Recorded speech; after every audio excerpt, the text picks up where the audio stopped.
Well, hello friends and welcome to Kanto. Today I want to attempt a hardcore Nuzlocke of Pokemon FireRed using only the Kanto starters. The monotype challenges of Generation 3 are at this point complete, and we need to find new and fun ways to continue playing some of my favorite games in Generation 3. A few episodes back we started the starter only challenge, where in each generation we're going to use the available starters from Generation 1 to whatever generation we're playing in, and see how they fare in their respective regions. And I also want to use things like the Johto starters and the Hoenn starters in Kanto eventually. I think it's going to be a neat way to pit these Pokemon against one another, see which group of Pokemon is better, which Pokemon in that group is better, and who overall dominates the entirety of Pokemon. In addition to the hardcore Nuzlocke rules, we are assigning a point system for each one of these Pokemon. Every time a Pokemon starts a battle or is switched in, it gets a point because pivoting is, well, pivotal in Nuzlockes. The other point is going to be attributed every time one of our Pokemon KOs a foe Pokemon, and we're only going to be counting major battles for our points. This is an arbitrary system. It is in no way, shape, or form a perfectly scientific method, because there are many different options that we could go with in these battles. I do just want to broaden the horizon of these battles and try some different things. In the Hoenn run that we did with the Hoenn starters, I had some blinders on, we went into the Elite Four, and I did things as I thought we could. What I neglected to see was that Sceptile can learn Dragon Claw, which is a TM available as soon as you get access to Waterfall outside of battle. We could have used that on Sceptile and then used Sceptile in the Drake battle, and it would have beaten out Mudkip's line for the number 1 in Hoenn. So it's not a perfect system, but we're going to try some different things, and using my mistakes from the last episode, we are going to do better in this episode, I hope. The other mistake that I made was I just caught some random Pokemon, changed them into the starters, and that randomized their IVs and their natures. There were a few comments that said that's a little bit silly, you should just give them neutral natures and 15 or 16 IVs across the board. This way everybody is equal, and it's a little bit better of a foothold, and I agree with that statement wholeheartedly, so that is what we are going to do in this run. Our first Pokemon, of course, is a Bulbasaur named Lucky. It has a hardy neutral nature, and every single one of these Pokemon have 16 IVs in every single stat, so they are equal across the board. Next is Dusty, the Charmander with a bashful neutral nature. Again, 16 IVs across the board. There is a nickname theme. Can you guys guess it? Put your guesses in the comments section below. And last we have Ned, the Squirtle with a quirky neutral nature. Again, 16 IVs, and why don't you guys put a guess in the comment section below as to which of these starters is going to dominate Kanto. And just like every run before this one, we've of course nicknamed our rival Algorithm, because we are trying to beat the Algorithm both in-game and in real life. The in-game Algorithm, of course, is the ultimate challenge. We're going to defeat it as the champion of the region. That is a solo mission, but the real-life Algorithm is much more difficult to defeat, and I need your help. This is the interactive portion of the video. I need you guys to comment on this video, like this video, double check and see if you're subscribed. If you're coming back each and every week, just give it a check. I know it doesn't cost anything and it might be a little bit cumbersome, but it does help out 10 tons, and quite a few of you are not actually subscribed. Then after you're subscribed, go ahead and hit that notification bell, and then if you feel like it, go ahead and share this video with anybody you deem fit. Any and all interactions do help out with the channel a ton, and I cannot thank you guys enough for the continued support. It gets me back here each and every week doing these videos. Without you, well, this channel would be nothing. The optional rival battle on Route 22 is that optional, so we're not counting it towards the points here. We could have led with either Lucky or Ned, and I decided to lead Ned, and we can one-shot both of these Pokemon with a water gun and get ourselves 3 points for Ned and our first gym badge. I don't think you have any idea how fast I really am. I'm fast as boy. Now that the level cap is 21, we have 3 evolutions, first starting with Ned evolving from a Squirtle into a Wartortle. Dusty is then second up, evolving from a Charmander into a beastly Charmeleon. And last but certainly not least, Lucky evolving from a Bulbasaur into an Ivysaur. Next up in Cerulean City is our rival. We're going to take this thing out with 3 embers, and we get hit from every move from Pidgeotto except for Sand Attack, which is really nice. We are sitting at half health and gain a level, which is perfectly fine as the rat comes out.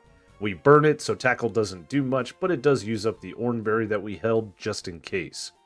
Out next is going to be Charmander, and I could stay in, but it would be a battle of attrition, and I'm at much lower health, so we bring in Ned to take this thing out with a couple of water guns after we tank a couple of scratches.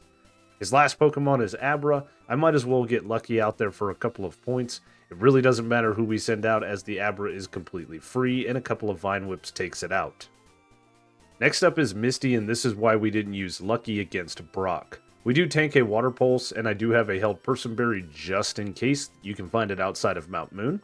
We one-shot the Staryu, and then we can learn Razor Leaf because we edged Lucky to level 22 over Vine Whip. It's a much better move, but it only has a 95% accuracy, which of course we miss our first one after tanking a Swift. After a second Swift, we do well over half of Starmie's health, taken down to 17 HP before we finally take it out with one more Razor Leaf, and that was Misty. Relatively easy. You use the Fairy type Clefairy in a Generation 7 game, and the rest of the Pokemon generations won't let you forget that it's no longer a normal type. It's just always there. We're on the SSN battling our rival, and we lead Ned, who's going to be able to two-shot the Pidgeotto with Stab Water Pulse that we learned from Misty. As a matter of fact, Ned is a great counter to our rival, and is going to be going forward with access to moves like Brick Break and Ice Beam. I really should use some other Pokemon though. The whole point system adds a new level of difficulty to this thing as we try not to use the same Pokemon for different battles. I'm trying to use different Pokemon and keep that point score pretty even keel. I don't want to have the tunnel vision like we did in the last episode where some Pokemon falter. Against Lieutenant Surge electric type Pokemon, we can teach Dig to Dusty, so that is our play here. Dig unfortunately doesn't one-shot the Voltorb, but we do outspeed, which is really nice. A Super Potion is perfectly fine, and then Ember does over half, so we take down the Voltorb with one more. We are going to outspeed and one-shot the Pikachu with Dig. This could potentially proc its static ability, which is annoying, and of course it does, but we do have a held Cherry Berry to cure off the paralysis. The Raichu likes to go for double team, so we're not going to use Dig, we're going to use Secret Power. It opts to paralyze us turn 1 and then start going for double team. Secret Power doesn't quite do half, Ember does a little bit of chip, and then Shockwave takes us to 24 HP and we miss Secret Power.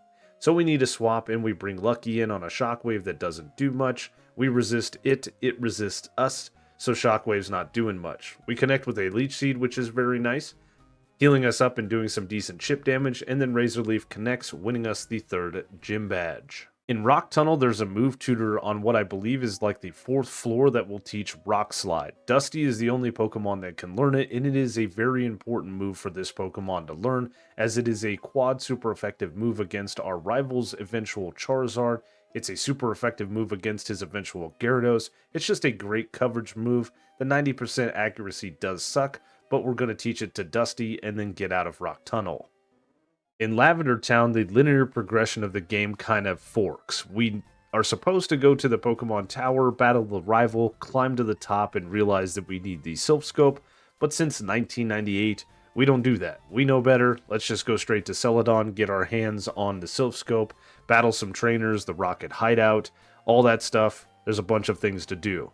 When originally playing these games, though, in the late 90s, guides were available, but I didn't have one. The internet was a thing, but it wasn't as easily accessible as it is today. So I had to feel my way through this game using basic game knowledge and tenacity to get through, and we did. Multiple times. It was one of my favorite things about playing some of these generations of Pokemon that I've never played before, like the run we did a couple weeks ago in Generation 7. I haven't played Gen 7. I didn't really look at a guide going through it. I did look up the teams and the island kahunas and things like that, so we were prepared for the Nuzlocke portion of the run, but everything in between, we just felt our way through it. It was extremely fun, and I'm kind of a little saddened now. We've played every single generation at least once through, and so we won't feel that experience again until Generation 10 comes out. It's my favorite thing about Pokemon, and in general, I just love these games. I love Pokemon. They're so much fun to play. These Nuzlocks elevate that, and I hope you guys are enjoying these episodes as much as I am making them. Now, if you battle all the trainers you can, do the events of the Rocket Hideout, sell all the items you can, you will get just enough coins to buy a TM from the game corner, which we bought Flamethrower. It's a great stab option for Dusty here, and we one-shot the Victory Bell and the Tangela.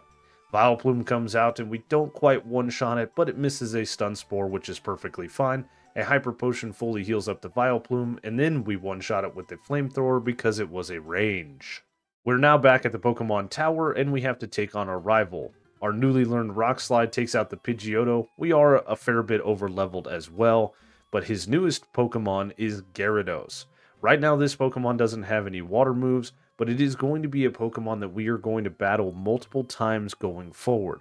Our rival has one each time we have to battle him.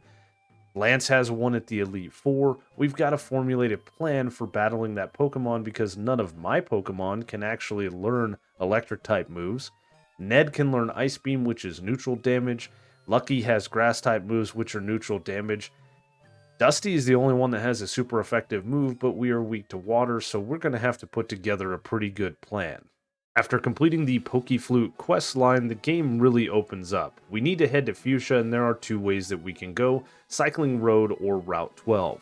We're going to head south on Route 12 to the Gatehouse to get our hands on the TM for return, and then I'm probably going to backtrack to Celadon to go down the Cycling Road. We're going to battle a bunch of trainers. We need to go do the stuff in the Safari Zone to get Surf. We need to take on Koga and the Sylph Company, and then Sabrina, all whilst the level cap is level 43. This is going to require just a little bit of planning. But before any of that, we have some evolutions once again with our starters evolving into their fully evolved form. First is Ned evolving into a Blastoise. Lucky is up next, evolving from an Ivysaur into a beastly Venusaur. And last but certainly not least is most people's favorite Pokemon, Charmeleon, evolving into a Charizard. Such a great Pokemon. I've leveled up the team a bit, and my plan and strategy for Koga is leading Lucky. We take neutral damage from poison-type moves, and we can't be poisoned. After a smoke screen, 2 returns take out the coughing, and we're at -1 accuracy, which is a little bit annoying. We put the Muck to sleep, and we're going to use a Leech Seed. We need Leech Seed, Chip, and 2 returns to take out the Muck. There's a better way to probably do this, but none of my Pokemon can learn Psychic. I don't have Earthquake, so this is what we're going to do. Unfortunately, we miss our return because of the Minimize and the Smoke Screen, so that puts Muck in healing range, and Koga uses his first Hyper Potion. We put the Muck back to sleep, and what I need is 2 Leech Seeds and 2 returns, which we actually get in this little bout here. Sleep Powder, Leech Seed, is a little bit of a cheeky strategy, but it's what we're going to use. Muck is less defensively bulky than the Coughings and the Wheezing. We are able to 2-shot both of the Coughings with 2 returns, which is really nice. And all 3 of the Kanto starters are great mixed attackers, and because of the level cap and what we've been able to do, we're finally able to do some EV training. So we're doing a little bit more damage. As you can see, the Wheezing is pretty bulky. Leech Seed is doing some decent damage, but it's just hitting us with smoke screens left, right, and center, where we eventually get to -5 accuracy before hitting off a return that does pretty pathetic damage despite it being a base 102 power move. Koga then uses his last full restore, or Hyper Potion rather, and return Leech Seed doesn't even quite do half. We take it to low yellow health with another return. Chip damage from Leech Seed is nice. We miss a return, get taken to 56 HP before Wheezing is on a sliver. We hit a Razor Leaf that is a crit to take out the Wheezing, winning us the gym badge. We find ourselves in the Sylph Company now to take on our rival. I forgot for a moment where we were. A Rock Slide doesn't one-shot the Pidgeot, but after a wing attack, we can 2-shot it. This is going to bring out the big bad Gyarados. We are going to have to soak up and Intimidate, which is a little bit annoying. This thing still doesn't have a great moveset, so we just stay in and go for a Rock Slide that does half. A Bite then does minimal damage, even with a crit, and we take out the Gyarados. Out next for our rival is going to be his Charizard, and this is where Rock Slide comes into play. It doesn't one-shot because of the Intimidate, but we get a lucky flinch, and I decide to swap into Ned at this point. which we swap into a Scary Face, which is annoying because now our speed is lowered, and then we get hit with a smoke screen that lowers our accuracy. It's just annoying. We take out the Charizard with a Stab Surf. That crit obviously didn't matter, and out next is going to be Execute. The Execute we have Bite for. We can get Ice Beam after we get all of the items here in the Sylph Company. We did battle a lot of these trainers, so we do have a lot of money, and we are going to have a lot of items that we can sell. I don't count the Giovanni battle in the Rocket Hideout, and then of course Sylph Company as major battles. He's relatively easy, and even as a gym leader, he's going to be relatively easy. After a bunch of back and forth with Future Sight and missed attacks, Alakazam sets up another one, and we take it out with a second bite, winning us the battle. The TM for Secret Power is a viable TM in Celadon, so we taught it to Dusty, and we one-shot the Kadabra. Very nice. We could have taught Strength here, but I don't want to go to Fuchsia to the move deleter. It's easier just to delete Secret Power, and the 10 base damage difference doesn't really matter. We two-shot the Mr. Mime after a barrier, we one-shot the Venomoth with a Stab super effective flamethrower, and out comes Alakazam. We outspeed to do over half with Secret Power, it sets up with a Calm Mind, and we take it out with one more. That was a very, very easy battle.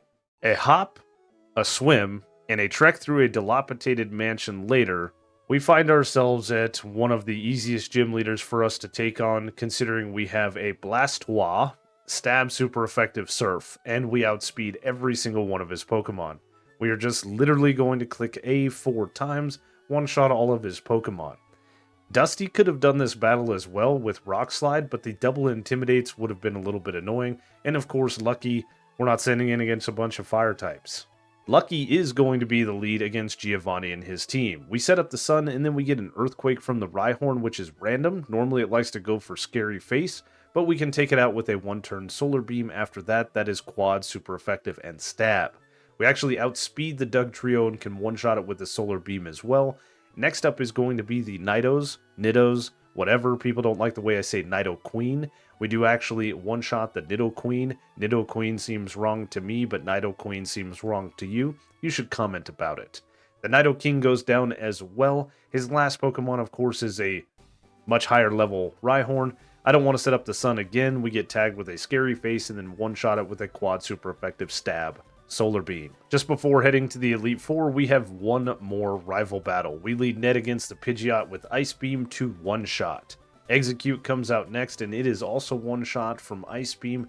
Ned can very easily sweep the entirety of our rival. Bite is a two-shot after a Calm Mind setup. Ned is quickly going to run away with points if we don't do something here, and this is where I'm starting to formulate some plans for the Elite Four, as Ned could be the clear winner here in Kanto. There was a couple of places I could have used Lucky or Dusty, but let's be honest, all three of these Pokemon are great, and they do great here in Kanto. Can't wait to see how they do in other regions. Anyway, as the Charizard comes out, I decide Ned has gotten enough points here, and I swap into Dusty on a Wing Attack. We then miss a Rock Slide, get tagged with a Scary Face, get hit with a Slash before we one-shot the Charizard with a Quad super effective Rock Slide. And here is the team, all leveled up and ready to take on the Elite Four. Leading up is Ned with Surf, Bite, Brick Break, and Ice Beam. Lucky with Solar Beam, Sunny Days, Synthesis, and Return.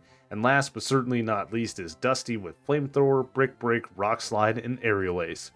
And of course these moves are subject to change. Leading our Grass type against an Ice type Elite Four member may seem a little bit weird, but Dugong likes to set up the Hail. It also likes to go for Safeguard as we try to set up the Sun.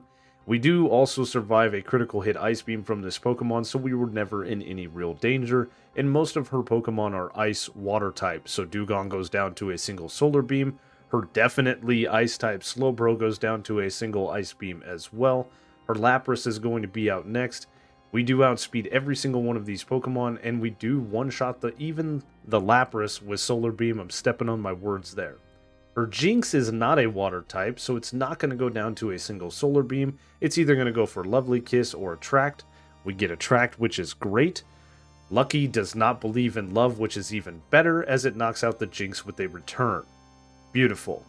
Our last Pokemon is a Cloyster. It's just going to go for Spikes as we try to take in the sunlight for a Solar Beam, and then it goes for Protect. I decide to set up the sun as it goes for a protect the next turn, and then we can take this thing out with a solar beam. It has a very abysmal special attack stat, or special defense stat rather. Jeez. Against Bruno, we lead with Lucky once again. We set up the sun, we tank a rock tomb, and we're going to take this thing out with the solar beam. Now I completely forgot about the Giga Drain TM. We should have taught that to Lucky here, and we also could have brought Ned in, but once again Ned is sitting so far ahead of the rest of the team. I fire off a solar beam against the Hitmonchan. I knew we wouldn't one-shot this thing, but we put it into healing range, tank the rock tomb, and can swap Dusty in on a full restore for free. Very nice. A then stab super effective aerial ace one-shots the Hitmonchan, and this is going to bring out the Machamp that also has rock tomb. We hit it with a nasty little aerial ace, and it goes for bulk up. Okay. Citrus Berry activates, and another aerial ace takes out the Machamp. This brings out the Hitmonlee, which is definitely going to go down to another stab super effective aerial ace from Dusty, and his last Pokemon is another fighting type Onix, which doesn't have a rock type move, so we bring Lucky back in. Again, Giga Drain would have been great here as we take in the Sunlight, tanking a Double Edge and an Earthquake before we one-shot this thing with a quad super effective stab solar beam. Agatha is up next, and I lead Ned. Bite does over half on the first Gengar, and it just sets up a double team, which is perfectly fine. We take it out with one more Bite. Golbat is going to be the next Pokemon out, and we have super effective Ice Beam, and we one-shot. The Arbok is going to come out next. We could have taught Ned Earthquake, but it's a little too late. A Surf takes this thing to half. We get tagged with a Screech, which is a little bit annoying, and then we take out the Arbok. Her Ace Gengar comes out, Surf does over half, and then it puts us to sleep, but we had a held Lumberry for this very reason. Citrus Berry then activates, and Surf is just enough to take out the Gengar. Her last Pokemon is Haunter, and we one-shot it with a Stab Surf. Very nice showing from Ned. Last up for the Elite Four is Lance, and his team is going to require a team effort on my end. A setup on Sunny Day and a Dragon Rage is perfectly fine. A Bite after our Solar Beam is even nicer, and we're going to be able to two-shot the Gyarados. The health that we're sitting at means we survive a Stab super effective Wing Attack, provided it's not a crit from the Aerodactyl. It fires off the aforementioned Wing Attack, and we're left at 38 HP before a Solar Beam one-shots. Very nice. We could have brought Ned out, but Ned's far ahead on points. Dragonite comes out. Citrus Berry was kind of a waste there. I forgot how berries work, and we take an Outrage as we swap in Ned, who fires off a quad super effective Ice Beam to one-shot the Dragonite. We can't one-shot the Dragonite with Dragon Claw from Dusty, so Dusty is swapped in on the Dragonairs. The Thunder Wave is healed off with a Cherry Berry, and as I said, we one-shot the Dragonair with Dragon Claw. That is a TM found in Victory Road as you're moving some boulders around. Nice addition to Dusty's moveset. The final battle with Algo, he leads Pidgeot, and I lead Dusty. Once again, we're not going to be able to one-shot, and I was hoping for a flinch there, but we two-shot with Rock Slide, and Aerial Ace did minimal damage. Gyarados comes out, and it is going to be a swap into Lucky. Lucky has been a great counter to these Gyaradoses as it misses a Hydro Pump. Dragon Rage then does a cool 40 damage, and we're going to be able to two-shot with Solar Beam as we did before. Thrash does a lot of damage to Lucky, but we have our last Citrus Berry heal up some of our HP as we take out the Gyarados with one more Solar Beam. Alakazam does not go down to a Solar Beam unless it crits, and of course we get a crit because why not? This brings out the Charizard. The sun is up, and I do pivot into Dusty here, who tanks a nasty Fire Blast because of the sun. A quad super effective Rock Slide connects, one-shotting the Charizard. The next Pokemon, of course, is the Rhydon. So we bring Lucky back in, and if you notice, we did teach this thing Giga Drain because our brain is working now. We one-shot the Rhydon, and his last Pokemon is Executor. We're going to stay in because it likes to go for Sleep Powder. And it does exactly that after a return, does a little bit of chip, and I had forgotten how low Dusty was on health. I was just kind of on autopilot, and we swapped this thing into an Egg Bomb that takes us to 4 HP. Never punished. Very nice. As you can see from the points down below, the team is relatively close in points. I tried to get them close. I tried to use different Pokemon in different battles. We could have easily used Ned against Lorelei. We could have used Dusty against Agatha. We could have done a couple of things different, but Blastoise ends up being the winner of this run. All 3 of the Kanto starters are absolutely amazing. There's no question about that. Now, if you guys haven't guessed the name theme at this point, it is The Three Amigos. That was a film back in 1986 starring Chevy Chase, Steve Martin, and Martin Short. It's a hilarious movie if you've never seen it. That's where I got the nickname theme from. As always, I hope you guys enjoyed this video, and let me know in the comment section below. Of course, you will. I don't even have to tell you of where I could have used Pokemon in different locations to have a better outcome here at the bottom. Again, this is just to prove how great the starters are, and having that base 3 Water, Fire, Grass is just a great combination in Pokemon, and the reason I think Game Freak continues with the formula. This was a very fun run for me, but I gotta get this run edited and uploaded so you guys can watch it. As always, thank you so much for watching. I hope you enjoyed this video, and I will see you on the next one.